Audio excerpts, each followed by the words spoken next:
क्या होता है? क्या होता है सप्लीमेंट्री ग्रांट? इसमें कोई सेवा का उल्लेख, नई सेवा का उल्लेख नहीं किया गया है और एक लेकिन धन क्या हो बजट का सप्लीमेंट्री के अंदर तो किया गया है, लेकिन क्या हो गई है, धन कम पड़ गया है उसके लिए। यदि किसी सेवा के लिए बजट में आवंटित राशि क्या हो जाए, अपर्याप्त हो जाए, कि मतलब पैसा तो दिया गया था लेकिन 1 लाख दिया गया था, लेकिन कितना लग गया, 1,50,000 लग गया, मतलब 1 लाख, ये 1 लाख क्या हो रहा है, कम पड़ रहा है उसके अंदर। तो हम कौन सा अनुदान लेके आएंगे, सप्लीमेंट्री ग्रांट लेके आएंगे, और उस सेवा के लिए अधिक धन प्राप्त करने के लिए कौन सा अनुदान पेश करेंगे, अनुपूरक अनुदान, supplementary grant. It is a granted when the amount authorised by the parliament through the appropriation act budget for the particular service is a fund insufficient for the year। क्या पड़ जाए, insufficient, क्या हो जाए, insufficient हो जाए, कम पड़ जाए, तो कौन सा ग्रांट लेके आएंगे, सप्लीमेंट्री ग्रांट, कि जिस फाइनेंशियल ईयर के अंदर क्या दिया गया था, बजट दिया गया था, इसके अंदर जो प्रोवाइड की गई थी मनी वो क्या पड़ गई, इनसफिशिएंट, तो उसको क्या करेंगे, सप्लीमेंट्री अनुदान लेंगे, अनुपूरक अनुदान। फिर अतिरिक्त अनुदान, एक तो देखो अनुपूरक अनुदान, इसको पूरा करने के लिए अनुदान, कि इसके अंदर कम पड़ गया है, इसको पूरा करने के लिए कौन सा अनुदान लेके आएंगे, अनुपूरक अनुदान। फिर है अतिरिक्त अनुदान, क्या अतिरिक्त अनुदान, इसका मतलब है कि इसके अंदर कोई, इसके अलावा क्या चाहिए हमें, धन चाहिए, इसके अतिरिक्त, इसके अलावा कोई क्या चाहिए, धन। तो मतलब पहले क्या नहीं था इसके अंदर, बजट के अंदर, फाइनेंशियल ईयर के अंदर इसका क्या नहीं था, मेंशन नहीं था, लेकिन अभी क्या कर दिया, इसको ऐड कर दिया, और इसके लिए क्या पड़ गई, रिक्वायरमेंट, मनी की रिक्वायरमेंट हो गई। तो कौन सा लेके आएंगे हम, एडिशनल ग्रांट। एडिशनल का मतलब पहले चीज़ ऐड नहीं थी, अब चीज़ ऐड कर दी। तो पहले फाइनेंशियल ईयर के अंदर कोई चीज़ नहीं थी लेकिन अब ऐड कर दी, तो उसको क्या बोलेंगे, अतिरिक्त अनुदान। और क्या लेके आएंगे इसके लिए, और उसी फिर है एक्सिस ग्रांट, कि जो अनुदान दे रखा है उसकी सीमा करो, क्या करो, बढ़ाओ, एक्सिस, मोर, ज़्यादा दो। तो यदि किसी वित्त वर्ष के दौरान सरकार की सेवा पर बजट में आवंटित की गई धनराशि से अधिक व्यय करती है तो अगले वित्त वर्ष में अधिक अनुदान पेश किया जाता है। इस पेश करने को राष्ट्रपति के साथ लोक लेखा समिति की पूर्वानुमति की क्या होती है, आवश्यकता। और सभी अनुदानों की मांगों के लिए राष्ट्रपति की पूर्वानुमति क्या की जाती है, पेश की जाती है। एक्सिस ग्रांट के अंदर क्या होता है कि हम जो कर रहे हैं, तो क्या किया गया है, it is a granted when money has been spent on any service during a financial axis of the amount of granted for the service is the budget for that year. क्या हो गया, फाइनेंशियल ईयर के अंदर ज़्यादा खर्च हो गया, axis हो गया। This must be approved by the public accounts committee, लोक लेखा समिति, और किसके पास, प्रेसिडेंट के पास। किस की वो लेनी पड़ेगी आपको, अप्रूवल लेना पड़ेगा, पब्लिक अकाउंट कमेटी का और प्रेसिडेंट का। All granted demand are introduce with the prior approval of president. सबकी जो प्रायर क्या लेना पड़ेगा आपको, पूर्व अनुमति किसकी, प्रेसिडेंट की, किसकी, प्रेसिडेंट की। और इसकी अगर हमें एक्सिस ग्रांट लेना है तो उसके लिए क्या करेंगे हम, 2 चीज़ों की क्या लेंगे, एक तो पब्लिक अकाउंट कमेटी, लोक लेखा समिति की, और राष्ट्रपति की पूर्व अनुमति लेंगे। और सभी के लिए क्या लेंगे, सप्लीमेंट्री ग्रांट, एडिशनल एक्सिस, सबके लिए पूर्व अनुमति तो लेंगे, क्या प्राय प्रेसिडेंट का अप्रूवल तो लेंगे। तो फिर है लेखानुदान, क्या लेखानुदान, आर्टिकल 116, इसके अंदर क्या है, वोट ऑन अकाउंट। बजट की प्रक्रिया कहाँ से, मई माह तक पूरी होती है। तो बजट आ जाता है 1 फरवरी को।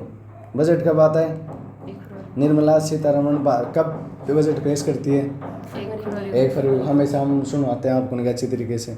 तो 1 फरवरी को क्या आता है, बजट। अब इसके अंदर बजट आते 24 विभागीय समितियों के पास जाता है, फिर अनुदान की मांगों के लिए जाता है, फिर बाद के अंदर कटौती प्रस्ताव आते हैं, फिर बाद के अंदर ये पास हो जाते हैं अनुमान के पर। फिर बाद के अंदर कहाँ पे जाता है, विनियोग विधेयक आता है। विनियोग विधेयक के अंदर 2 चीज़ें होती हैं, अगर संचय निधि पर क्या हो, कोई चीज़ बाधित है तो उसके ऊपर क्या नहीं होगा, मतदान नहीं होगा। संचय निधि पर अगर कोई चीज़ नहीं जोड़ी गई तो उसके ऊपर क्या होगा, मतदान भी होगा और चर्चा भी होगा।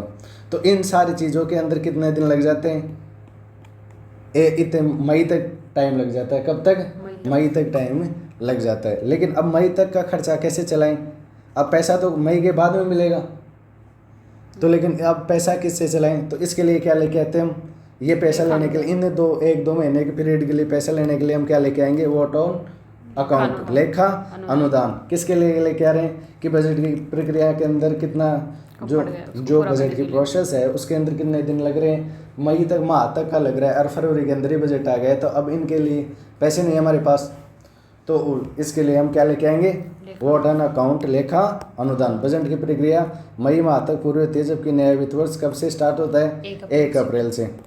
तो इस अवधि में अप्रैल और मई के खर्चों को पूरा करने के लिए लेखा अनुदान पेश किया जाता है। अब कौन से खर्चों को, अप्रैल और मई के खर्चों को पूरा करने के लिए क्या लाया जाता है, लेखा अनुदान। क्यों लाया जाता है कि बजट 1 फरवरी को आता है, लेकिन 1 फरवरी के बाद के अंदर उसको अप्रूवल कब तक मिल पाता है, मई तक पूरा हो पाता है, फिर बाद के अंदर वित्त वर्ष कब से स्टार्ट हो जाता है, अप्रैल से। अब इनको चलाने के लिए बीच के अंदर पैसे नहीं होते हैं, तो हम क्या करते हैं, लेखा अनुदान, किसे हम क्या ले लेते हैं, पैसे, और फिर बाद में देश को चलाते हैं। समझ में आया? तो article 16, the process of budget gets completed only till May, whereas financial year started from 1 April. So to cover expansion of this period और April to May, vote on account in introduce. तो हम क्या करेंगे, मई से अप्रैल के खर्चों को अप्रैल और मई के खर्चों को पूरा करने के लिए हम कौन सा बिल लेके आएंगे, वोट एंड अकाउंट, ये लेके आएंगे। और इस प्रोसेस के अंदर कब तक टाइम लगता है, मई तक। The process of budget get completed to May, इसके अंदर कब तक, टिल मई तक हो पाती है। और ये फाइनेंशियल स्टार्ट कब होता है, नया वित्त वर्ष कब से स्टार्ट होता है, 1 अप्रैल से। और बजट कब आता है, 1 फरवरी को। और ये सारे हो जाता है ना। और ख़त्म कब हो जाता है, एक फाइनेंशियल ईयर 31 जनवरी को।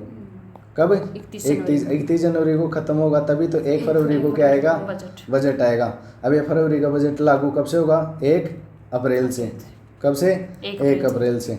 और लेकिन प्रोसेस के अंदर टाइम कब तक लग रहा है, मई तक। तो इन मई तक के खर्चों को पूरा करने के लिए हम क्या लेके आएंगे, प्रत्यानुदान। क्या लेके आएंगे, प्रत्यानुदान, वोट ऑफ क्रेडिट। तो समझ में आया ना, प्रत्यानुदान नहीं, क्या लेके आएंगे, लेखानुदान। क्या लेके आएंगे, लेखानुदान। फिर क्या है, प्रत्यानुदान, वोट ऑफ क्रेडिट। यदि सरकार को आकस्मिक रूप से क्या हो जाए, धन की आवश्यकता हो जाती है। कैसे रूप से, इमरजेंसी रूप से क्या हो जाए, मनी की आवश्यकता। तो आवश्यकताओं का कारण का उल्लेख विदाउट रीजन, उल्लेख किए बिना यह अनुदान पेश किया जाता है। किसकी, प्राय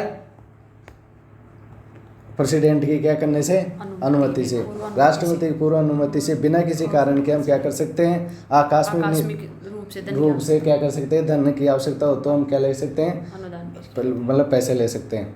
तो समझ में आया क्या, vote on vote of credit. If the government urgently required the money, क्या हो, अर्जेंट रिक्वायर हो किसकी, मनी की, then without maintaining the cause of requirements, कि बिना कारण बताए हुए, किसका, जरूरत का, रिक्वायरमेंट का बिना कारण बताए, maintaining, without maintaining the causes of requirement, the credit granted introduce with the prior approval of president. कौन, प्रेसिडेंट के प्रायर अप्रूवल से हम क्या ले लेंगे, ये ले लेंगे। विदाउट मेंटेनिंग किसको करना है आपको, विदाउट मेंटेनिंग के रिक्वायर्ड कोजेज, और रिक्वायर्ड, अरे कोज कारण नहीं बताना, किसका, रिक्वायरमेंट का। फिर भी हम क्या ले लेंगे, मनी को क्या करवा लेंगे, ग्रांटेड, किसकी, प्रायर प्रेसिडेंट की क्या, अनुमति से, पूर्व अनुमति से, किसकी, राष्ट्रपति की पूर्व अनुमति से हम क्या ले लेंगे, धन ले लेंगे। हम अगर हम इमरजेंसी के अंदर क्या पड़ गई, मनी की आवश्यकता होगी, तो हम अपनी आवश्यकताओं का कारण का विदाउट मेंटेनिंग क्या, cause of without cause of, ये बताए हुए, किसका, ये कारण बताए हुए कि क्यों रिक्वायरमेंट हुई है, तो ये अनुदान हम पेश किया जाए और राष्ट्रपति से हो जाएगा। फिर समझ में आया। फिर है अफवाह अनुदान।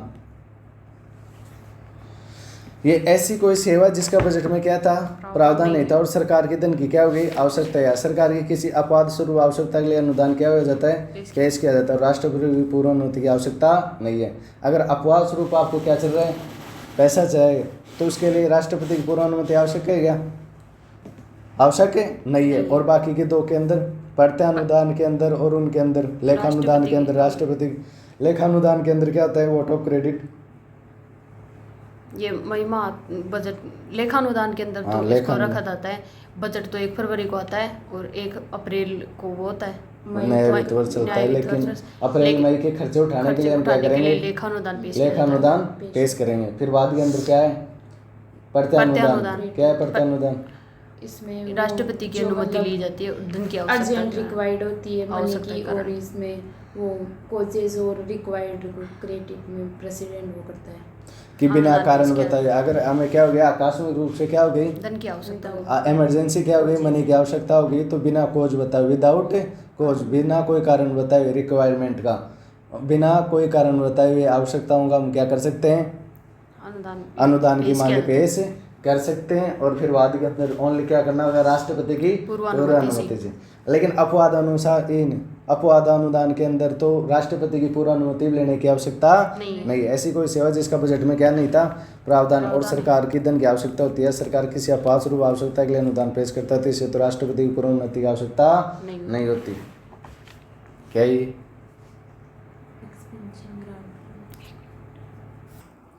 फिर अंतरिम बजट क्या है?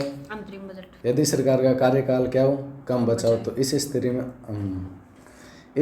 में क्या किया जाएगा बजट पेश किया जाता है। जो मुख्य बजट अगले बार निर्वाचित सरकार क्या करेगी पेश करेगी। बजट अंतरिम बजट क्या होता है कि इस सरकार का कार्यकाल कितने का बचा ओनली 2 महीने का ही बचा तो 2 महीने के लिए क्या आना बजट। वैसे कितने महीने के लिए आता है बजट 12 महीने के लिए। लेकिन बाद के मन 12 महीने के आके कितने दिन के लिए आए ओनली 2 महीने के लिए कार्यकाल इतना ही बताए तो अंतरिम बजट। और फिर बाद के अंदर जो सरकार जीते वो बाकी का 10 महीने का क्या लेके आ जाए बजट लेके आ जाए। फिर संसद आर्टिकल 118 संसद अपने कार्यों को सुचारू संचालन के लिए स्वयं नियम बना सकती है। तो ऐसे ही तो है नहीं कि संसद के अंदर गया कभी कोई मुद्दा उठा रहा है कभी कोई प्रश्न पूछ रहा है कभी कोई खाने जा रहा है ऐसा थोड़ी हो सकता है। ऐसा नहीं है उसके लिए क्या बना रखा है एक नियम। संसद अपने कार्यों को सुचारू संचालन के लिए स्वयं क्या बना सकती है नियम बना सकती है। तो प्रश्नकाल कब से कब तक होता है 11 से 12 तक। और सभी मंत्री इसके अंदर क्या मंत्रियों से क्या पूछे जाते हैं इसके अंदर प्रश्न। फिर बाद के अंदर क्या होता है शून्यकाल। शून्यकाल कब से कब तक होता है 12 से 1 बजे तक। इसमें संसद को बिना पूर्व सूचना मामले उठाए जा सकते हैं। जैसे कोई भी होता है कोई भी मुद्दा उठेगा तो पहले संसद को पता रहता है लेकिन शून्यकाल के अंदर कोई मुद्दा बताने कोई भी क्या मुद्दा उठा सकते हो पहले से बिना बताया हुई। तो 12 से 1 क्या होता है शून्यकाल जिसके अंदर क्या उठाते हैं मुद्दे। जैसे पहलगाम का कोई मुद्दा है कि पहलगाम के अंदर तो लोग क्यों मारे गए तो रेंडमली कहीं से पूछ लिया। फिर बाद के अंदर पूछ लिया कि जो पहले हुआ था जो आतंकी हमला हुआ था कब 2008 के अंदर वो क्या ऐसा कोई भी मुद्दा उठा ली। अब कोई नया आने वाला हो जाए किसानों संबंधी कोई भी मुद्दा उठा दें वो कब उठाएंगे शून्यकाल के अंदर। प्रश्नकाल में तो ओनली प्रश्न पूछेंगे किससे मंत्रियों से। शून्यकाल के अंदर कोई भी मुद्दा उठाएंगे पूर्व बिना सूचना के। और भारतीय नवाचार है ये भारत ने ऐड किया है कब 1962 के अंदर कि बिना कोई सूचना दिए तो मुद्दा उठा सकते हो। पहले ऐसा नहीं पहले 1965 से पहले कोई भी मुद्दा उठाओ तो उसको पहले बताना पड़ता था कि ये मुद्दा हम उठाएंगे तो तुम इसके लिए क्या जाओ तैयार। लेकिन अब तो कोई भी मुद्दा उठा सकता है। कब जोड़ी गई ये बात 1962 इंडियन क्या है इनोवेशन। तो भारतीय नवाचार में फिर है लंच से कितने बजे 102 अपना होता है वही होता है लंच। तो फिर शाम की कार्रवाई कब से स्टार्ट हो जाती है 2 बजे से लेकर हम चाहे जब तक चाहे 10 बजे चाहे 9 बजे चाहे 8 बजे जब तक। और इसके अंदर फिर शाम की कार्रवाई के अंदर किस पे चर्चा होती है प्रस्तावों पर विभिन्न विधेयकों व प्रस्तावों पर चर्चा होती है। जैसे अभी मैंने बताया वक्फ बोर्ड वाला जो प्रस्ताव था उसके ऊपर चर्चा कब 2 बजे के बाद में। अभी 11 से 12 तक क्या पूछेंगे प्रश्न पूछेंगे। फिर 12 से 1 मुद्दे उठाएंगे फिर 1 से 2 लंच करेंगे फिर 2 के बाद में विधेयकों और उनके ऊपर क्या करेंगे चर्चा करेंगे। राज्यसभा में और लोकसभा में सेम है लेकिन बस राज्यसभा में जहाँ पे यहाँ पे लोकसभा के अंदर जहाँ पे शून्यकाल होता है उस टाइम वहाँ पे क्या होता है प्रश्नकाल। तो यहाँ पे शून्यकाल फिर प्रश्नकाल किसके अंदर राज्यसभा के अंदर इसके अंदर प्रश्नकाल और शून्यकाल। समझ में आया। अब फिर प्रश्नों के प्रकार कितने होते हैं 3 एक तो होते हैं तारांकित और एक होते हैं अतारांकित और क्या होते हैं एक अल्प सूचना। तो जो तारांकित होते हैं इन प्रश्न जिनके उत्तर कैसे दिए जाते हैं, मौखिक वाइवा रूप से दिए जाते हैं। कैसे? मौखिक रूप से। जैसे कोई क्वेश्चन पूछा और फिर क्वेश्चन पूछते क्या बताएगा, खड़ा हो कैसे बताएगा। तारांकित प्रश्न का तो संसद के अंदर कोई क्वेश्चन पूछेगा और कैसे खड़ा होकर उसका क्या देगा, जवाब देगा बता के, तो उसको क्या बोलते हैं, मौखिक रूप से दिए जाए। इससे अनुपूरक प्रश्न पूछे जा सकते हैं। क्या अनुपूरक मतलब जैसे क्वेश्चन दे रहा है बीच में पूछ लिया कि ये क्यों हुआ, इसे क्या बोलते हैं, अनुपूरक क्वेश्चन। फिर प्रतिदिन लोकसभा में 20 और राज्यसभा में 15। फिर अतारांकित अनस्टार्ड क्वेश्चन, अनस्टार और स्टार क्वेश्चन के अंदर, स्टार क्वेश्चन के अंदर क्या करेगा, तारांकित। हाँ तारांकित में मौखिक रूप से पूछे जाते हैं और अनुपूरक ये प्रश्न पूछे जाते हैं। कहाँ पे ये स्टार्ट क्वेश्चन के अंदर question that are answered orally, क्या देते हैं, ओरली, मौखिक रूप से। Supplementary question can be ask, अनुपूरक क्या पूछ सकते हैं, सप्लीमेंट्री क्वेश्चन पूछ सकते हैं और कैसे देना होगा, आंसर कैसे देगा, ओरल रूप से। फिर एवरीडे लोकसभा के अंदर 20 क्वेश्चंस एंड राज्यसभा के अंदर 15 क्वेश्चंस। फिर unstarred questions, question that are answered in writing, supplementary question can not be asked. क्या इसके अंदर जो क्या होता है, लिखित रूप से प्रश्न। जो अनस्टार्ड क्वेश्चन है उसके अंदर क्या होगा, प्रश्न कैसे देंगे, उत्तर कैसे देंगे, आंसर बाय रिटन, लिख के देंगे। ऐसे कि मतलब क्वेश्चन पूछे हुए थे और फिर बाद के अंदर उसको कॉपी दे देगी, ये ले तेरे क्वेश्चन का आंसर जो तुमने पूछा था। वह पूछे कि तुम पहलगाम अटैक के अंदर जो आप क्या करने जा रहे हो, लिखित के अंदर पूछ लिया, तो फिर बाद में लिखित के अंदर उसका आंसर लिख के दे दिया कि ले तेरे क्वेश्चन का आंसर। आंसर कौन पूछता है, विपक्ष वाला या खुद भी पूछ, तो विपक्ष वालों को कौन जवाब देगा, जो मंत्री हैं वो। अब रक्षा मंत्री से संबंधित कोई रक्षा संबंधित काम जैसे पहलगाम, तो ये रक्षा मंत्री इसका क्या देगा, जवाब देगा कि हम पहलगाम अटैक हुआ तो उसके लिए ये तैयारी कर रहे हैं, ये हमारे पास चीज़ें हैं, ये सारी चीज़ें। समझ में आया? ऐसे क्वेश्चन लोकसभा के अंदर कितने पूछे जा सकते हैं, 230 और राज्यसभा के अंदर 160। एक सांसद अधिकतम कितने क्वेश्चन पूछ सकता है, कितने क्वेश्चन पूछ सकता है, 10। तो अतारांकित प्रश्न, अनस्टार्ड क्वेश्चन, प्रश्न जिसका उत्तर क्या होता है, लिखित रूप से। कहाँ पे, वो तो नीचे वाले में है, अल्प सूचना के अंदर, कम अवधि के अंदर। अच्छा एवरीडे के अंदर क्या कर रखा है तुम्हारे, लोकसभा 230 क्वेश्चन, हमारे 10 कर रखे हैं, तुम्हारे क्या एवरीडे। लोकसभा में 230 प्लस 25% और राज्यसभा 10 ही है यहाँ पे कि एक आदमी member can ask A maximum of 5 question in day. तो कितने पूछ सकता है, 10 पूछ सकता है। ज़्यादा ज़्यादा कितने क्वेश्चन पूछ सकता है एक दिन के अंदर एक आदमी, 10 क्वेश्चन। 10, 230 हैं वो अलग अलग आदमियों से लिए जाएंगे, तो एक आदमी कितने क्वेश्चन पूछ सकता है, 10 से ज़्यादा नहीं पूछ सकता। फिर अल्प सूचना प्रश्न, शॉर्ट नोटिस क्वेश्चन, यदि कोई प्रश्न 10 दिन से कम नोटिस पर क्या किया जाता है, पूछा जाता है और आवश्यक मामलों में यह प्रश्न पूछा जाता है। मंत्री की सहमति के बाद इस प्रकार के क्या लिए जाते हैं, प्रश्न लिए जाते हैं। लोकसभा के अंदर 1, राज्यसभा के अंदर 1। तो question ask on A notice less than 10 days, 10 दिन से पहले क्या चाहिए, आंसर चाहिए। तो कौन से क्वेश्चन पूछेंगे, short notice question. Ask only on very important topics, जो बहुत ही महत्वपूर्ण क्या होंगे टॉपिक है उनके ऊपर पूछा जा सकता है। फिर aspect only after taking the concern of minister, अगर मिनिस्टर क्या कर देगा उनको चर्चा सहमति दे देगा तो। फिर लोकसभा के अंदर कितना क्वेश्चन, 1, राज्यसभा के अंदर भी कितना, 1। फिर महत्वपूर्ण प्रस्ताव, क्या महत्वपूर्ण प्रस्ताव, हाँ। फिर इम्पोर्टेंट मोशंस, फिर ऐसे ये भी तो 0 हावर्स के अंदर तो बता ही दिया, और लंच 1 से 2 होता है। फिर इवनिंग प्रोसेस 12 से 3, ये तो बता दिया ना, इवनिंग, अच्छा इंग्लिश के अंदर नहीं बोला। फिर महत्वपूर्ण इम्पोर्टेंट क्या है, ये प्रस्ताव। एक तो पहला है विश्वास प्रस्ताव, कॉन्फिडेंस मोशन। लोकसभा में सत्ता पक्ष के द्वारा ये बहुमत सिद्ध करने के लिए प्रस्ताव पेश किया जाता है। किसके द्वारा, लोकसभा सत्तारूढ़ जो पार्टी रूलिंग पार्टी है उसके तरफ क्या किया जाता है, अपना क्या करने के लिए, मेजोरिटी को सिद्ध करने के लिए क्या किया जाता है, ये प्रस्ताव लाया जाता है। ये पारित नहीं होता, मंत्रिपरिषद को अगर ये पारित नहीं हुआ, जैसे लोकसभा के अंदर बीजेपी की सीटें कितनी हैं आपकी बार, 240, है ना। कितनी सीटें हैं? 240। अब किसी भी मतलब भारत के अंदर सरकार बनाने के लिए एक आदमी के पास कितनी सीटें होनी चाहिए? 272। बीजेपी के पास कितनी है? 240। अब ये सरकार बनेगा, दावा करेगा कि मेरे पास 272 सीट, 240 तो मेरे पास हैं और मेरे को कितनी सीटें? 50, 60 और 70। हमें 32 सीटें कहाँ पे मिल रही हैं? कोई एक गठबंधन की सरकार, जैसे कोई ऐसे आई एक दूसरी पार्टी, जैसे ऐसे मान लो कांग्रेस विपक्ष के अंदर है और कौन जिसने जीता है कोई आम आदमी पार्टी है, उसके पास कितनी सीटें? 50 सीटें। कितनी? 50 सीटें। अब बीजेपी से इसने क्या कर लिया? गठबंधन। क्या कर लिया? गठबंधन। कि हम क्या करते हैं, आपको ये 50 सीटें दे देंगे, तुम क्या बना लो? सरकार बना लो, सरकार के अंदर हमारे को क्या हो जाएगा? अब इनको महत्वपूर्ण हो जाएगा। अब इनके पास 240 है। अब ये सिद्ध कैसे करेंगे इनके पास 272 हो गई? तो ये विश्वास प्रस्ताव लेके आएंगे।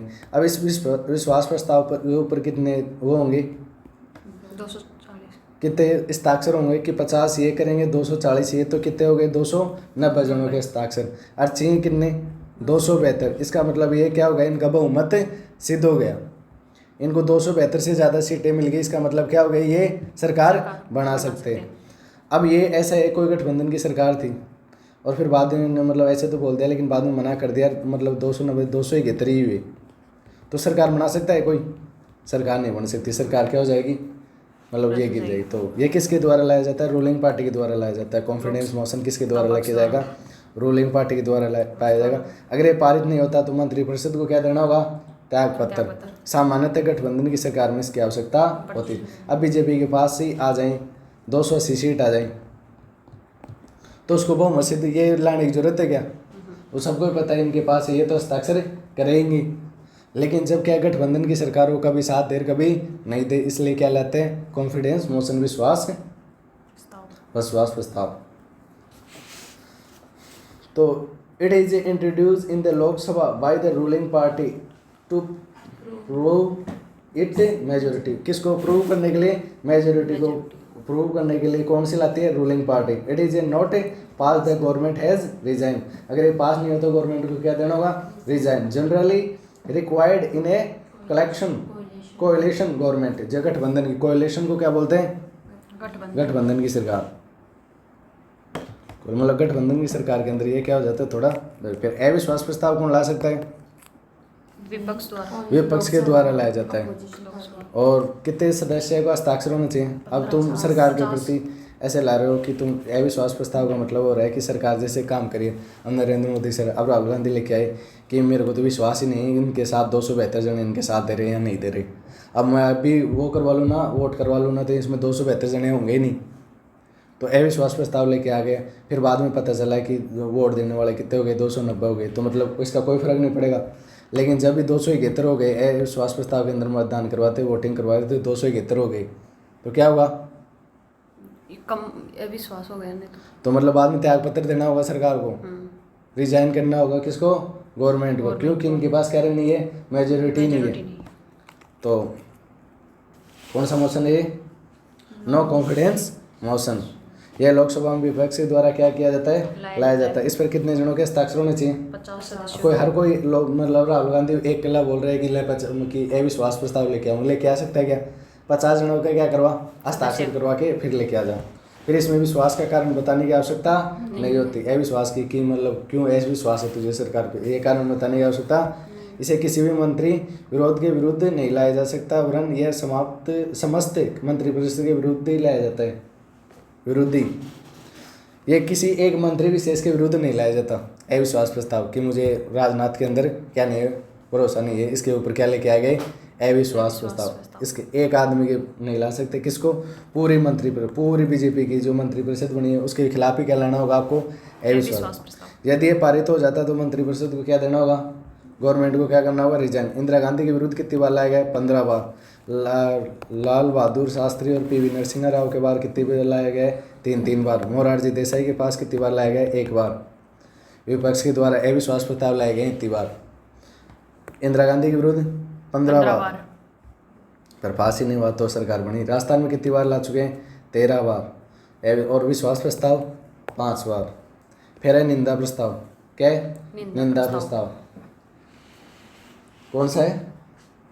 Change your motion. अब देखो, चूंकि मंत्रिपरिषद केवल किसके प्रति जिम्मेदार होती है, लोकसभा के, तो ये ओनली कहाँ पे लाया जा सकता है, लोकसभा के अंदर। और निंदा प्रस्ताव केवल कहाँ पे लाएगा, लोकसभा में। और कौन, लोकसभा ही मंत्रिपरिषद की क्या कर सकती है, निंदा, क्योंकि लोकसभा के प्रति क्या है वो उत्तरदायी। इसमें भी कितने हस्ताक्षर का होंगे, 50। इसमें निंदा का कारण बताने की आवश्यकता है, बताना क्या है, आवश्यक है। यह किसी भी मंत्री विशेष या मंत्रियों के समूह या समस्त मंत्रिपरिषद के विरुद्ध लाया जा सकता है। निंदा प्रस्ताव तुम एक आदमी के विरुद्ध भी ला सकते हो, जैसे किसी एक काम किसी ने गलत कर दिया तो उसके विरुद्ध क्या लाएंगे, निंदा, कि हम इसकी निंदा करते हैं, क्या करते हैं, निंदा। यह पारित हो जाता तो मंत्रिपरिषद को त्याग पत्र नहीं देना पड़ता। कोई एक आदमी गलत काम कर दिया और वो पारित भी हो गया, उसके ऊपर सबने मान लिया कि इसने गलत किया, तो उसके ऊपर सरकार को क्या रिजाइन देने की आवश्यकता है, क्या नहीं। गलत काम किसने किया, एक आदमी ने किया, तो इसको रिजाइन देने क्या नहीं है, और उसकी क्या कर दी, निंदा। लेकिन अविश्वास प्रस्ताव और विश्वास प्रस्ताव, अब अगर उनके ऊपर क्या हो जाए, वो पारित हो जाए, विश्वास प्रस्ताव पारित होते हैं तो क्या हो जाता है, सरकार को क्या नहीं देना पड़ता, त्याग पत्र नहीं देना पड़ता, क्योंकि तो वो सरकार ही लेके आई थी। लेकिन अविश्वास प्रस्ताव कौन लेके आया, विपक्ष द्वारा। नो कॉन्फिडेंस मोशन कौन लेके आए, ओपोजिशन पार्टी लेके आई। और फिर ओपोजिशन इसको क्या करवा ले, पास करवा ले, तो सर गवर्नमेंट को क्या देना होगा, रिजाइन देना होगा। और निंदा प्रस्ताव के अंदर रिजाइन देना आवश्यक है नहीं है। और बाद के अंदर क्या है, ये किसी एक व्यक्ति, विशेष व्यक्ति की, एक व्यक्ति के विरुद्ध भी ला सकते हो, व्यक्तियों के, कोई मंत्रियों के समूह के विरुद्ध भी ला सकते हो, पूरी मंत्रिपरिषद के भी ला सकते हो। क्या नो कॉन्फिडेंस मोशन अविश्वास प्रस्ताव एक व्यक्ति विरुद्ध ला सकते हो, 50 जनों की अनुमति बिना ला सकते हो, नहीं ला सकते, ये भी नहीं ला सकते। और फिर बाद के अंदर वो पारित हो जाता है तो त्याग पत्र देना पड़ता है, लेकिन ये पारित होता है त्याग पत्र देना नहीं पड़ता। फिर है स्थगन प्रस्ताव। स्थगन प्रस्ताव, एडजोर्नमेंट मोशन, स्थगन प्रस्ताव। यदि कोई बड़ी दुर्घटना घटित हो जाती है तो तत्काल उस पर चर्चा करने के लिए सदन की नियमित कार्रवाई को स्थगित करने के लिए प्रस्ताव क्या किया जाता है, लाया जाता है। इस प्रस्ताव में निम्नलिखित विशेषताएं होनी चाहिए। कब लाया जाएगा स्थगन प्रस्ताव, जैसे कोई पहलगाम अटैक हो गया, तत्कालीन समय से कोई हो गई, कोई बड़ी घटना हो गई, फिर बाद के अंदर वैसे नियमित रूप चल रही है कि चर्चा हो रही है, प्रश्न पूछ रहे हैं, ये सारे काम हो रहे हैं, लेकिन ऐसी कोई घटना हो गई तो फिर हम क्या लेके आएंगे, स्थगन प्रस्ताव लेके आएंगे। कहेंगे कि इन चीज़ों को तो छोड़ो जो नियमित रूप से चलने वाली है, पहले किसके ऊपर ध्यान दो, पहलगाम जो अटैक हो गया उसके ऊपर क्या दो, ध्यान दो। फिर यहाँ पे क्या होंगी, जो अब यह प्रस्ताव के अंदर क्या क्या होना चाहिए, प्रस्ताव में किसी भी एक विषय से संबंधित हो, ओनली फॉर वो पहलगाम अटैक से क्या होना चाहिए, संबंधित। ऐसे नहीं पहलगाम की बात के नीचे जोड़ दिया कि मैं कल से सरकार मेरे को 1 लाख रुपए दे, 2 लाख रुपए दे, ये भी चर्चा करें, ऐसा नहीं। ओनली फॉर क्या होना चाहिए उसके अंदर, एक ही विषय से, ओनली फॉर पहलगाम। कोई तत्कालिक विषय जिस पर तुरंत चर्चा जरूरी हो, जैसे ऐसा कोई विषय होना चाहिए जिसके अंदर तुरंत क्या हो, चर्चा जरूरी। जैसे पहलगाम अटैक के अंदर तुरंत क्या है, इमीडिएटली क्या है, चर्चा जरूरी है। विषय स्पष्ट व तथ्यात्मक रूप हो, विषय क्या होना चाहिए, स्पष्ट होना चाहिए और फैक्ट के साथ होना चाहिए कि 22 तारीख को क्या हो गई, पहलगाम के अंदर अटैक हो गया जिसके अंदर 27 लोग मारे गए, और ये ऐसे क्या होना चाहिए, स्पष्ट और तथ्य होना चाहिए इसके अंदर। जनहित से जुड़ा हो, जनता की सुरक्षा से जुड़ा हो, जनता के जनहित से जुड़ा हो, ऐसा ला सकते हैं। कहाँ पे, तो adjournment motion, it is a major incident कैसा हो जाए, कोई बड़ी घटना हो जाए, takes place then they adjourn the regular proceeding of parliament, जो रेगुलर जो प्रोसीडिंग चल रही है, किसकी प्रोसेस चल रही है, उसकी को क्या कर देंगे, एडजोर्न कर देंगे, स्थगित कर देंगे। और this motion is introduce to discuss the incidence of immediately, इस इंसिडेंस पे क्या करेंगे, चर्चा करेंगे, कौन सी, इमीडिएटली। ओनली बी, अब इसके अंदर क्या होना चाहिए, this motion should have following future, इसके अंदर क्या करना चाहिए, हैव फॉलोइंग फ्यूचर को क्या करना चाहिए, फॉलो करना चाहिए। जैसे only be related a particular subject, एक विषय से संबंधित हो, कोई particular matter of recent auction that need immediate discussion, ऐसा कोई वो होना चाहिए जिसके अंदर इमीडिएट क्या हो, डिस्कशन की आवश्यकता हो। फिर क्लियर एंड फैक्चुअल मैटर, ऐसा क्लियर और फैक्चुअल क्या होना चाहिए, डाटा होना चाहिए। रिलेटेड टू पब्लिक इंपॉर्टेंस, जो जनहित से क्या होना चाहिए, जुड़ा हुआ होना चाहिए। चूँकि स्थगन प्रस्ताव में सरकार की निंदा का अंश होता है तो इसलिए केवल ये कहाँ पे लाया जा सकता है, लोकसभा के अंदर। इस पर 50 सदस्यों के हस्ताक्षर होने आवश्यक हैं। लोकसभा, अब जैसे पहलगाम अटैक होगी तो इसके अंदर सरकार की निंदा की होगी, क्योंकि वहाँ पे वो नहीं है। याद करो सामाजिक समझौता।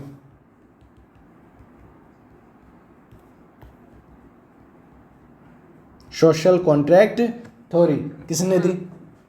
मोंटेस्क्यू। हाँ, उसने तो सेपरेशन ऑफ पावर दिया है, शक्ति का पृथक्करण। रोक होबस रूसो ने।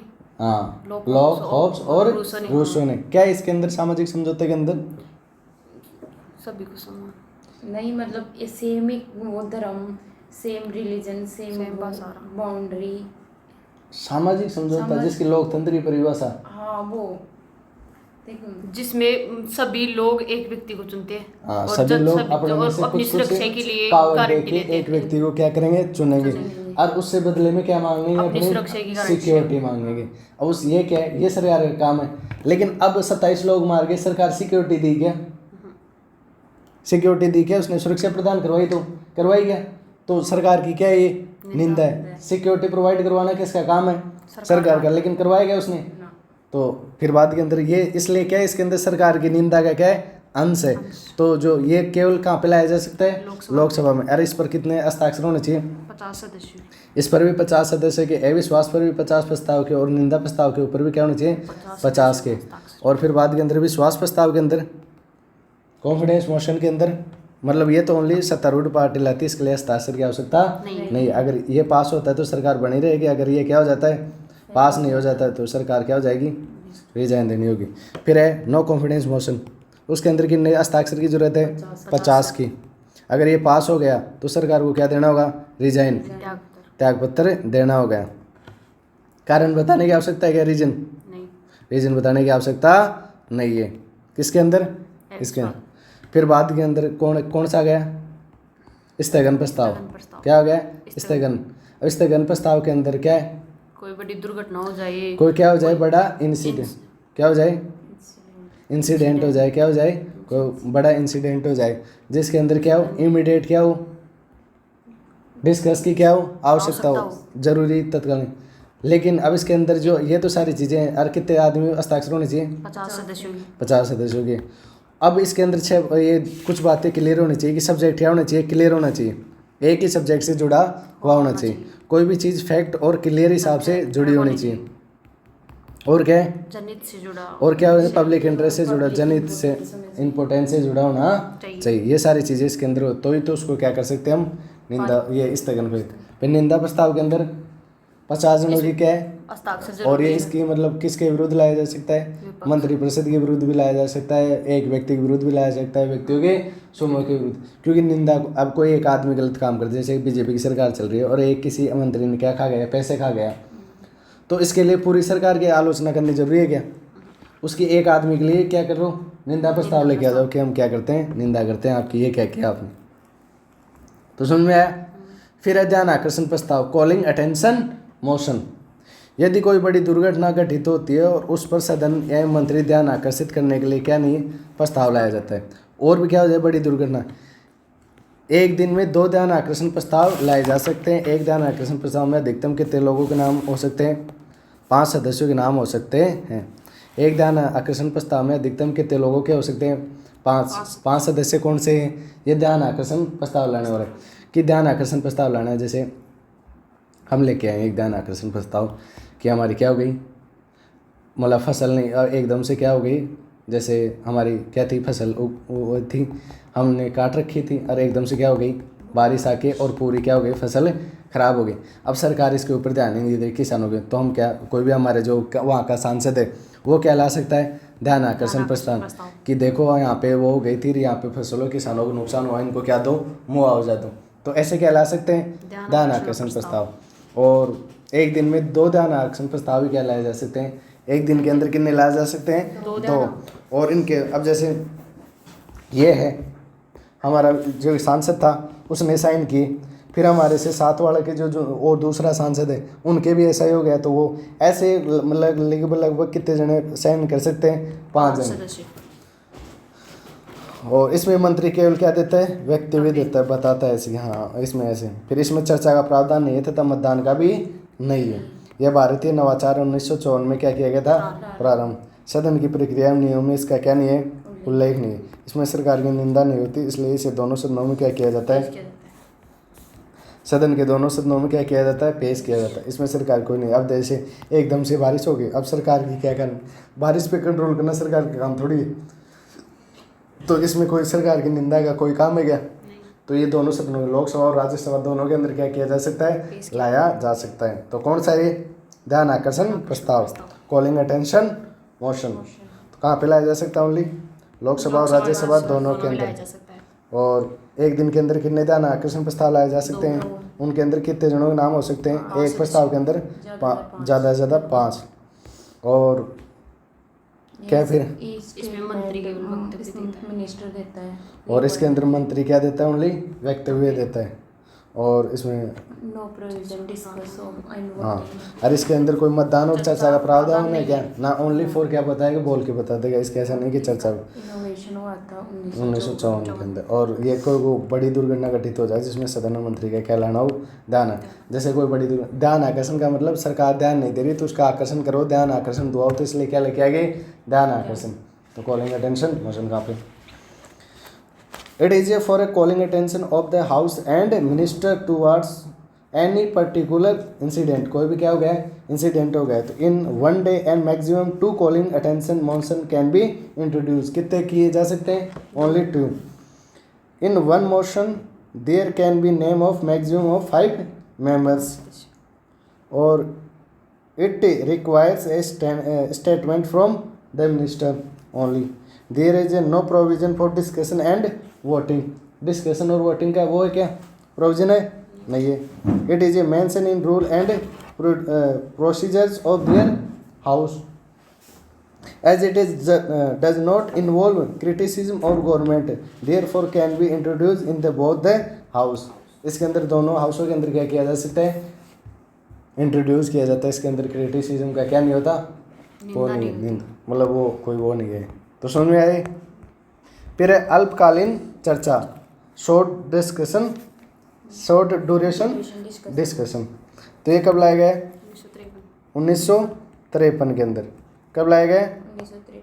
इसके तहत लोक महत्व की किसी भी विषय को क्या किया जा सकता है, उठाया जा सकता है। इस पर 2 अतिरिक्त सदस्यों के क्या हो सकते हैं, हस्ताक्षर। इसके लिए कार्य मंत्रणा समिति और सहमति की क्या हो सकती है, आवश्यकता। इसमें चर्चा का समय लोकसभा के अंदर कब, 2 घंटा, राज्यसभा में 2.5 घंटे निश्चित, तो इसलिए अल्पकालीन चर्चा कहा जाता है। अब जैसे कोई भी विषय हो गया, वो उठा दिया, उसके ऊपर चर्चा करनी है, लेकिन क्या करनी है, थोड़ी देर के लिए, तो उसको क्या लाएंगे, अल्पकालीन चर्चा। ये कब लाया गया, 1953। इसके तहत लोक महत्व की किसी भी विषय को उठा लिया, लोक महत्व के कोई भी विषय हो गया, जैसे ताजमहल को उठा लिया कि आजकल क्या हो रहा है, पीला पड़ता जा रहा है एसिड रेन की वजह से, तो इसके ऊपर क्या करो, चर्चा करो कि इसको मतलब सही करने के लिए हम क्या क्या करेंगे। कोई भी लोग जो पब्लिक लोक महत्व का क्या है मुद्दा, उसको क्या कर लेना, उठा लेना और उसके ऊपर चर्चा करना। इस पर 2 अतिरिक्त सदस्यों के क्या होने चाहिए, हस्ताक्षर। जो कोई उठा रहा है उसके अलावा 2 आदमियों के क्या होने चाहिए, हस्ताक्षर। पहले वाले तो 50-50 चाहिए थे, अब की बार 2। इसके लिए कार्य मंत्रणा समिति की सहमति आवश्यक है। कौन सी समिति की, कार्य मंत्रणा। इसमें चर्चा का समय लोकसभा के अंदर कितना है, 2 घंटे, राज्यसभा के अंदर कितना है, 2.5 घंटे। इसलिए इसमें अल्पकालीन चर्चा क्या का ओनली 2 और 2.5 घंटे की चर्चा होती है। लोकसभा में 2 घंटे और राज्यसभा में 2.5 घंटे। इसलिए क्या कहते हैं इसको, शॉर्ट ड्यूरेशन मोशन डिस्कशन।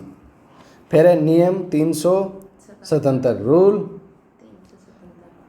377। फिर ये कब लाया गया, वो कब लाया गया, जो पहले वाला 1953 के अंदर। और निंदा जो ये ध्यान आकर्षण वाला 1954 के अंदर, ध्यान आकर्षण वाला कॉलिंग अटेंशन मोशन। और फिर है नियम रूल 377, ये कब लाया गया, 1966 से क्या किए गए, ये लोकसभा का क्या है, नियम। इसके तहत लोक महत्व के विषय जिन्हें क्या हो, प्रश्नकाल, ध्यान आकर्षण प्रस्ताव अल्पकालीन चर्चा के दौरान नहीं उठाया गया तो उन्हें इस नियम के तहत उठाए जा सकते। 1966 के अंदर लाया गया, ये लोकसभा का क्या एक नियम है। इसके तहत भी हम क्या कर सकते हैं, कुछ भी इसके तहत भी हम कोई मुद्दा उठा सकते हैं। जैसे लोक महत्व के कोई भी विषय जिन्हें प्रश्नकाल के अंदर भी नहीं उठाया, कोई ऐसा विषय था जिसके बारे में जैसे गुण गिराने के अंदर क्या हो गई, बाढ़ आ गई, अब ये मुद्दा किसी ने प्रश्नकाल के अंदर भी नहीं उठाया, ध्यान आकर्षण प्रस्ताव लाके भी नहीं उठाया, अल्पकालीन चर्चा के दौरान भी नहीं उठाया, तो हम 377 का प्रयोग करते हुए क्या कर सकते हैं, इस मुद्दे को उठा सकते हैं। इसमें चर्चा के दौरान मंत्री का उपस्थित होना आवश्यक नहीं है तथा इसके द्वारा वक्तव्य देना भी आवश्यक है नहीं। अब जब ये इसके तहत जो क्या लाया जा रहा है, कोई मुद्दा उठाया जा रहा है, उसके समय मंत्री को उपस्थित होना आवश्यक है क्या, नहीं। वक्तव्य देना आवश्यक है क्या, नहीं है। इसमें प्रतिदिन कितने प्रश्न पूछे जा सकते हैं, 20 प्रश्न। और अब है क्या, समाप्ति प्रस्ताव, क्या समाप्ति प्रस्ताव, शट डाउन, हाँ क्या क्लोज,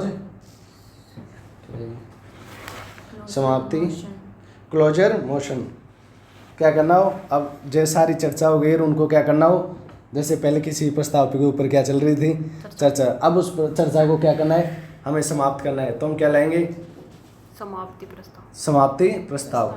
तो ये संसद में चर्चा को समाप्त करने के लिए क्या किया जाता है, लाया जाता है, क्या है, क्लोजर मोशन। कुछ अब क्या है, सामान्य समाप्ति, सिंपल क्लोजर। सामान्य समाप्ति के अंदर क्या है, सिंपल क्लोजर। यदि किसी विधेयक पर क्या हो, चर्चा पूरी हो जाती है अर्थात चर्चा के बिंदुओं का क्या हो, दोहराव होने लगता है, तो सामान्य समाप्ति द्वारा चर्चा को क्या कर लिया जाता है, समाप्त कर लिया जाता है। पहला क्या है, सिंपल क्लोजर, कि ऐसा हुआ कि चर्चा चल रही थी, अब किसी एक मोशन पे जैसे पहलगाम अटैक के ऊपर हमने चर्चा स्टार्ट की, अब चर्चा चल रही है, अब चर्चा इतनी चल गई कि अब जो पहले बात बोल रहे थे वही बात अब बोलने लगे, कि पहले वाली बातों का क्या होने लग गया, दोहराव होने लग गया। क्या हो गए, वो जैसे पहले बात कर रहे थे कि इसके ऊपर ये करो ये करो ये करो, फिर बाद में अच्छी तरीके से सारी चर्चा कर दी, अब चर्चा करने के लिए कुछ बचा नहीं, और फिर बाद में वापस क्या होने लगे, वही बात बोलने लगे। तो ऐसे तो तुम चाहे 1 साल तक चला लो, लेकिन अब क्या हो गई, बात समाप्त होगी, तो चर्चा क्या करो, सामान्य समाप्ति, क्या सिंपल क्लोजर लेके क्या कर दो, इसको समाप्त कर दो। तो यदि किसी विधेयक पर चर्चा पूरी हो जाती है अर्थात चर्चा के बिंदुओं का क्या हो, दोहराव होने लगता है, तो सामान्य समाप्ति द्वारा उसी चर्चा को क्या कर लिया जाता है, समाप्त कर लिया जाता है। तो दीज आर तो डिस्कशन होगा, simple closure, if the discussion is completed और endable and if the point are being repeated then the discussion are ended by simple closure. क्या हो जाए, रिपीट होने लग जाए, क्या भी हो जाए, रिपीट होने लग जाए, मतलब दोहराव होने लग जाए, क्या होने लग जाए, जिन्हीं उन्हीं पॉइंटों का क्या हो रहा है, दोहराव हो रहा है जो पहले, तो उसको क्या कर देंगे, सिंपल क्लोजर द्वारा क्या कर देंगे, समाप्त कर देंगे इस चर्चा को, जो पहले चर्चा स्टार्ट की ना हमने। फिर है कंगारू समाप्ति, क्या है, कंगारू क्लोजर, यदि सदन के पास समय का क्या अभाव है और विधेयक के सभी बिंदुओं पर क्या करना है, चर्चा संभव नहीं है, तो इस स्थिति में अध्यक्ष सर्वदलीय क्या बुलाएगा, बैठक, और इसमें कंगारू समाप्ति के लिए क्या करेगा, सहमति बनाता है। इसमें विधेयक में केवल कितने महत्वपूर्ण बिंदुओं पर क्या की जाती है, चर्चा, और उसके बाद में चर्चा को क्या कर दिया जाता है, समाप्त। जैसे कंगारू समाप्ति के अंदर क्या होता है कि समय का थोड़ा क्या है, अभाव है, जल्दी जल्दी हमें क्या करना है, इसके ऊपर चर्चा करनी है, तो इसके अंदर महत्वपूर्ण बिंदुओं के ऊपर ही क्या देंगे, हम ध्यान देंगे, ऐसे महत्वपूर्ण बिंदुओं पर क्या कर लेंगे, चर्चा। और फिर जैसे कंगारू देखा है क्या, कंगारू ऐसे उछल के चलता है, ऐसे क्या करके, उछल के, तो उछल के चलने का मतलब उछल के चर्चा करेंगे। एक बार यहाँ से कर लिया, फिर बीच के अंदर छोड़ दिया, लेकिन इंपॉर्टेंट बात यहाँ पे थी, तो हमने यहाँ पे क्या कर ली, चर्चा कर ली, और यहाँ पे पूरी के ऊपर चर्चा क्यों नहीं कर रहे, हमारे पास टाइम है नहीं है, समय का क्या है, अभाव है, इसलिए हम महत्वपूर्ण टॉपिक के ऊपर क्या कर लेंगे, चर्चा कर लेंगे, और फिर बाद के अंदर के इसको क्या कर देंगे, समाप्त कर देंगे। यदि सदन के पास समय का अभाव और विधेयक में सभी बिंदुओं पर चर्चा संभव नहीं हो, तो इस स्थिति में उपस्थित अध्यक्ष सर्वदलीय बैठक बुलाता है, क्या बुलाता है, सर्वदलीय, और इसमें कंगारू समिति के लिए सहमति बना, सर्वदलीय बैठक बुलाया कि देखो समय का अभाव है, हम क्या करेंगे, कंगारू समाप्ति करेंगे, इसके अंदर जल्दी जल्दी इंपॉर्टेंट बातों पर क्या कर लो, चर्चा कर लो, फिर बाद के अंदर मैं इसको क्या कर दूंगा, समाप्त करूँगा। पहले तो सहमति बनवाएगा, किसके ऊपर, सर्वदलीय बैठक बुलाएगा, कि सभी दलों को बुलाएगा, बीजेपी वालों, कांग्रेस वालों को, और इनको सबको, आम आदमी पार्टी वालों को, सबको बुला लिया,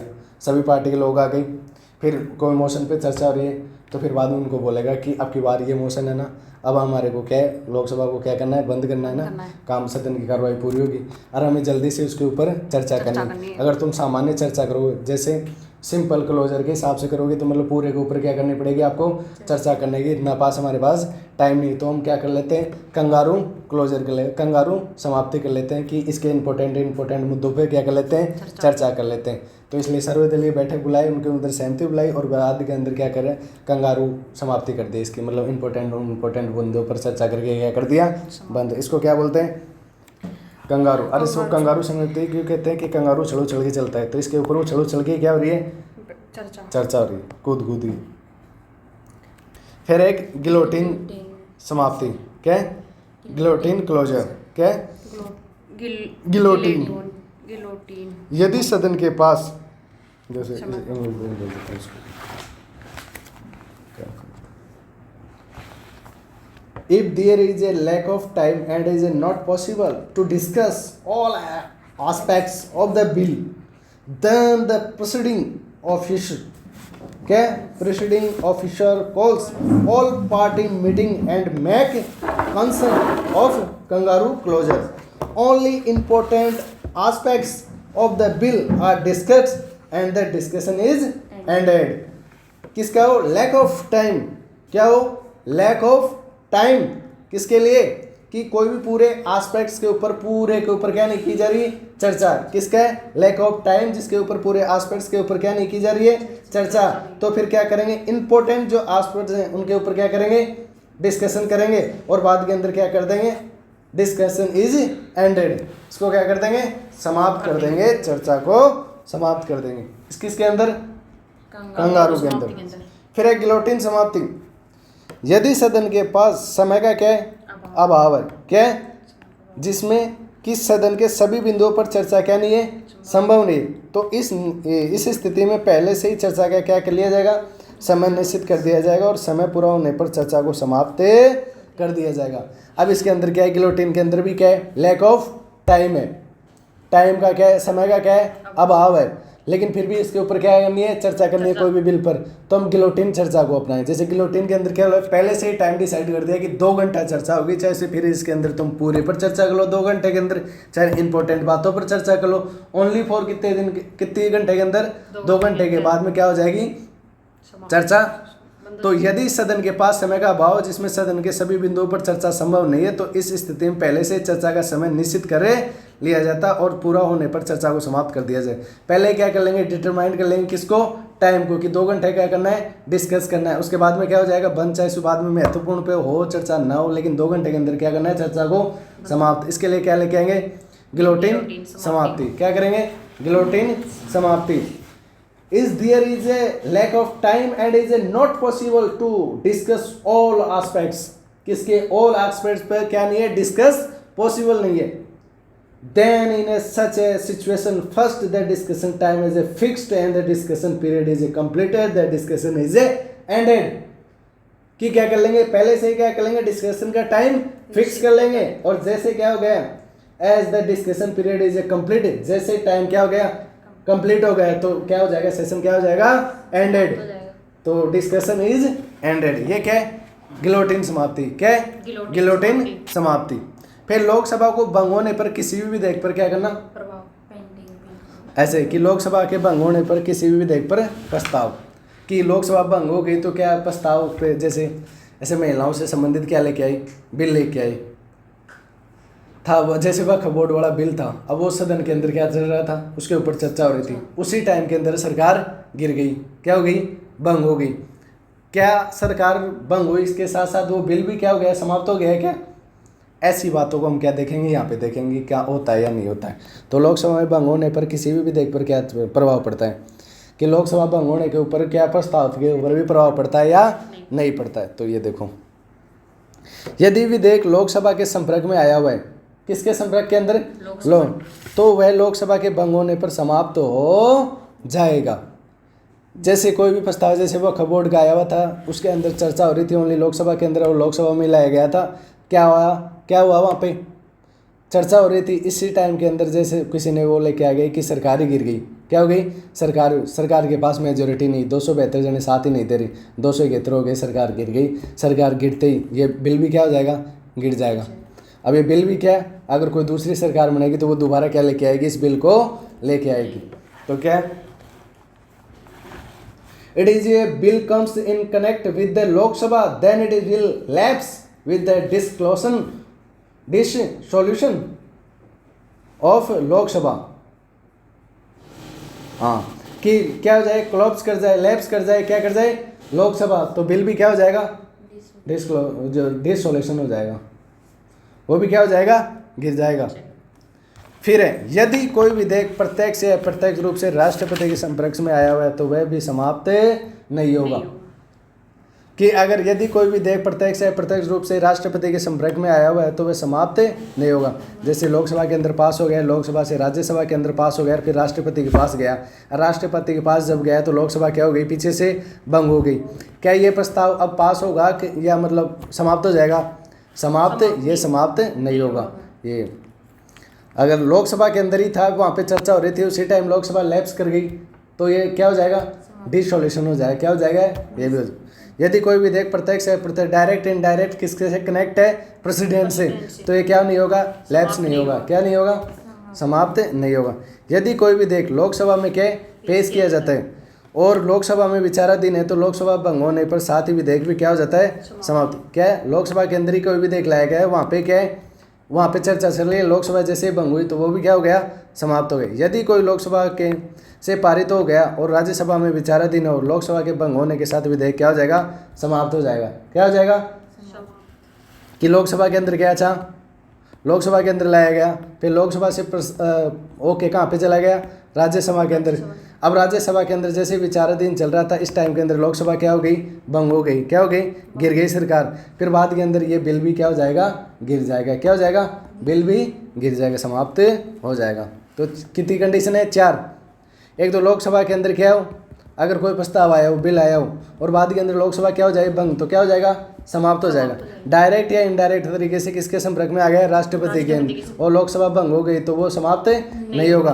कोई लोकसभा के अंदर आया था, फिर बाद में वहाँ से कहाँ चले गया, राज्यसभा के अंदर, राज्यसभा के अंदर विचाराधीन है, लोकसभा क्या हो गई, लैप्स कर गई, तो फिर बाद के अंदर ये बिल भी क्या हो जाएगा, गिर जाएगा। क्या हो जाएगा, गिर जाएगा। समझ में आया ये सारी चीज़ें।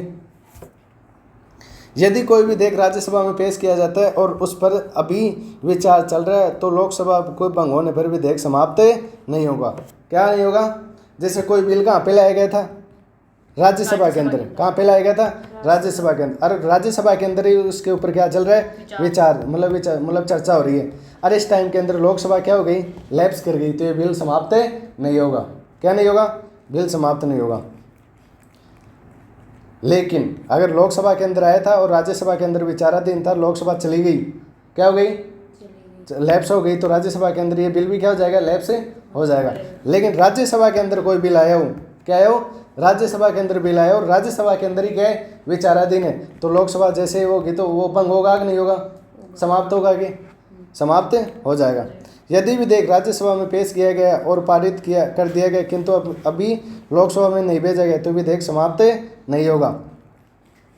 पहले तो विचार था कि ओनली विचाराधीन नहीं था, अब राज्यसभा के अंदर ही कोई विधेयक लाया गया था और उसके ऊपर चर्चा भी हो गई, वो लोकसभा से क्या हो गया, पारित भी कर दिया गया, किसके अंदर, राज्यसभा के अंदर से पारित, किंतु अभी लोकसभा में नहीं भेजा गया तो विधेयक समाप्त नहीं होगा। जैसे राज्यसभा है, क्या है, राज्यसभा, इसके ऊपर चर्चा समाप्त हो गई, यहाँ से क्या हो गया, पास हो गया, पास होके कहाँ पे गया, लोकसभा के अंदर गया नहीं, बस यहाँ पे पास कर दिया, अब जाने वाला है, और लोकसभा क्या हो गई, लैप्स कर गई, लोकसभा गिर गई, तो इसके ऊपर कोई प्रभाव नहीं पड़ेगा, ये बिल यहाँ पे रहेगा, यहाँ पे नई लोकसभा बनते ही यहाँ पे इसके पास चला जाएगा।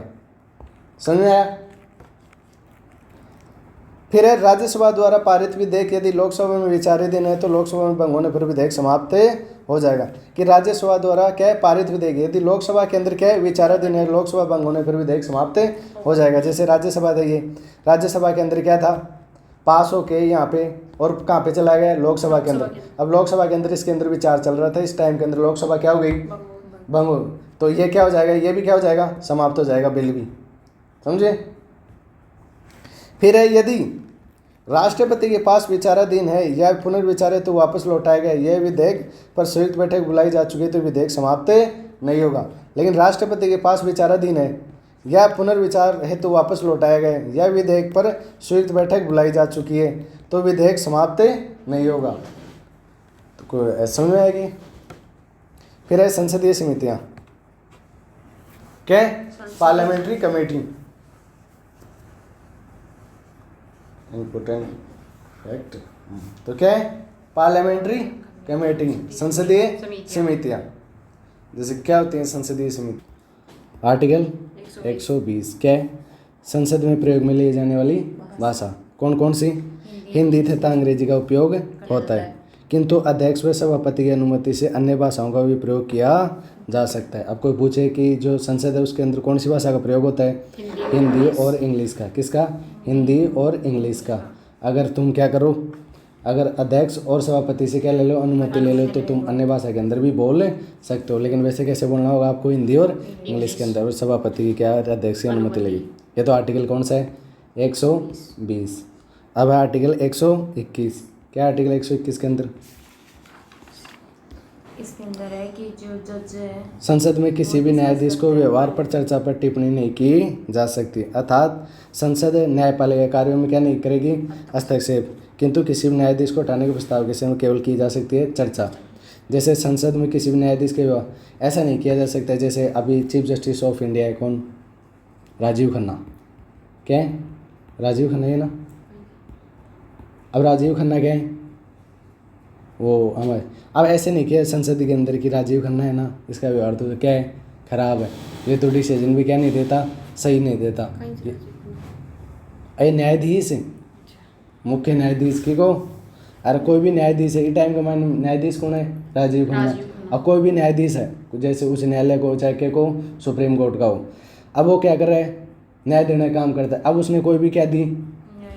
न्याय दिया, मतलब कुछ भी क्या दिया? डिसीजन दिया। अब उसके ऊपर में पार्लियामेंट में बैठ के नहीं किया जा सकता। ये तो क्या नहीं देता? डिसीजन ही सही नहीं देता। इसका तो व्यवहार ही ठीक नहीं, इसके तो आचरण ही ठीक नहीं। ऐसा संसद के अंदर कोई आदमी क्या नहीं कर सकता? टिप्पणी नहीं कर सकता। किसके बारे में? संसद में किसी भी न्यायाधीश के व्यवहार पर क्या नहीं की जा सकती? चर्चा या टिप्पणी नहीं की जा सकती, अर्थात संसद न्यायपालिका कार्यों में क्या नहीं कर सकता? किंतु किसी न्यायाधीश को हटाने के प्रस्ताव के समय केवल क्या की जा सकती है? किंतु किसी न्यायाधीश को हटाने के प्रस्ताव के समय क्या की जा सकती है? चर्चा। संसद न्यायपालिका के कार्यों में हस्तक्षेप नहीं कर सकती। आर्टिकल 122 क्या है? न्यायालय सदन में आंतरिक मामलों में हस्तक्षेप नहीं कर सकता। न्यायालय सदन के आंतरिक, जैसे आर्टिकल 120 के अंदर तो क्या बोला उन्होंने? एक आर्टिकल 121 के अंदर तो कि कोई भी न्यायाधीश के व्यवहार पर टिप्पणी या आचरण के ऊपर टिप्पणी नहीं करेगा। कोई भी क्या नहीं, न्यायपालिका, संसद किसके कार्य के मन हस्तक्षेप नहीं करेगी? न्यायपालिका के काम। और किसी भी न्यायाधीश को हटाने के प्रस्ताव के समय ओनली क्या कर सकती है? चर्चा कर सकती है। जैसे article 121, the conduct of the any जज can not be discuss in the parliament. The parliament cannot interference in the work of the judiciary. कोई भी इंटरफेरेंस नहीं करेगा पार्लियामेंट किसके अंदर? जुडिशरी के वर्क के अंदर। और भी क्या, कोई भी क्या नहीं करेगा? कमेंट नहीं करेगा। किसके ऊपर? जो व्यवहार से ऊपर। फिर but discussion related to removal motion of the जज कैन बी मेड, कि जब जज को हटाने का क्या हो?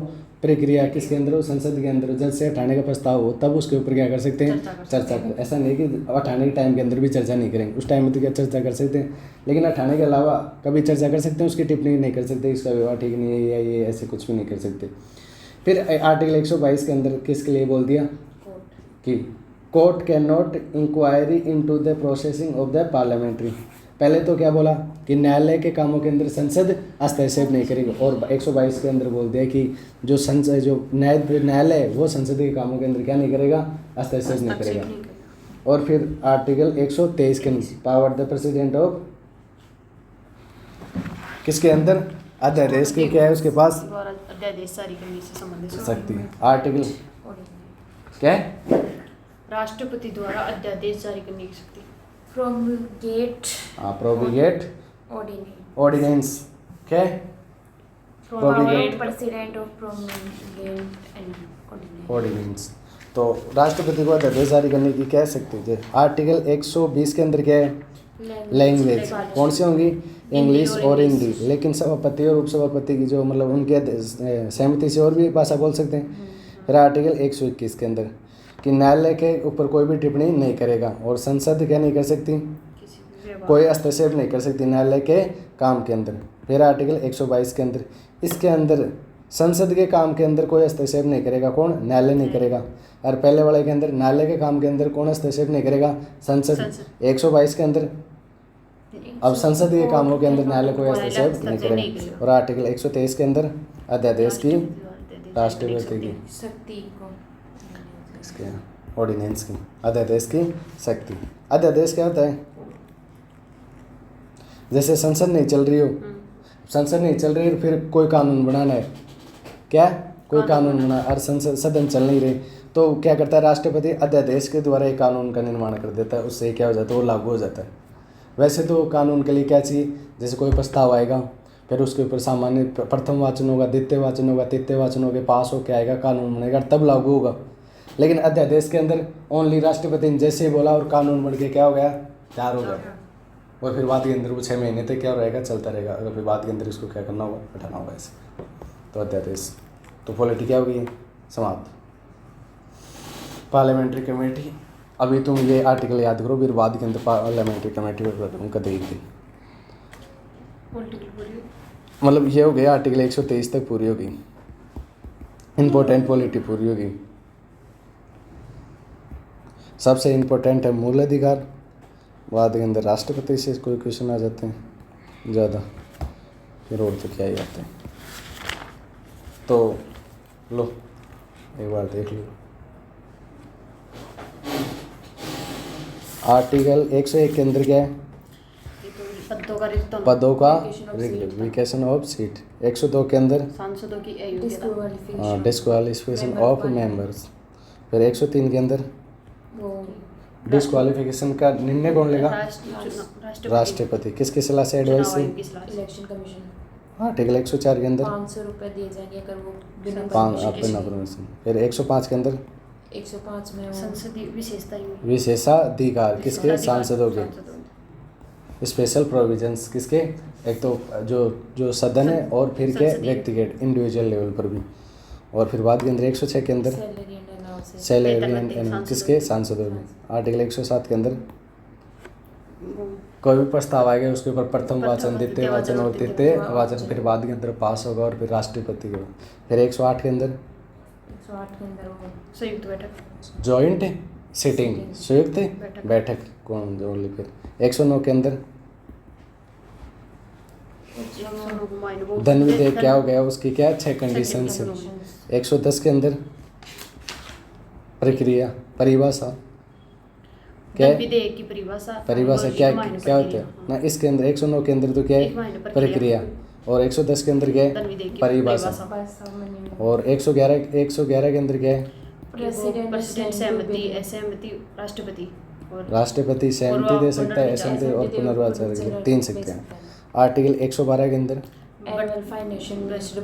बजट क्या है, बजट का नाम क्या है, एनुअल फाइनेंशियल ईयर। फिर बाद के अंदर 113 के अंदर डिमांड ऑफ ग्रांट, अनुदान की मांगे। 114 के अंदर क्या है, अनुपूरक विधेयक। 115 के अंदर इसमें वो ये सप्लीमेंट्री